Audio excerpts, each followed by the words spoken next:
divorce, splitting costs, paying for updates, splitting profits, lawyers. Trying to sell your home while you're going through divorce can be a complicated process. Hi, I'm Samuel Gonzalez.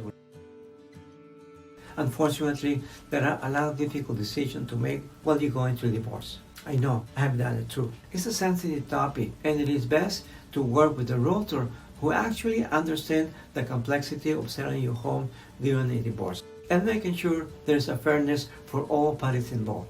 As a realtor, it is my obligation to get you the best qualified offer on your home and understand your needs so that we can actually make this as smooth a transaction as possible for both of you.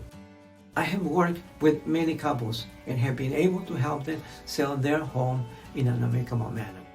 In fact, it is my humble opinion when going through a situation like this, there has never been a more important time to hire a very experienced agent. I'm a certified real estate divorce specialist.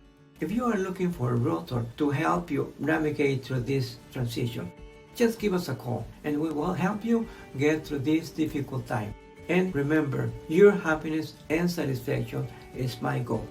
And please, I'm not an attorney or an accountant. I'm just giving you some free advice. So be sure to speak to an appropriate parties during this difficult time.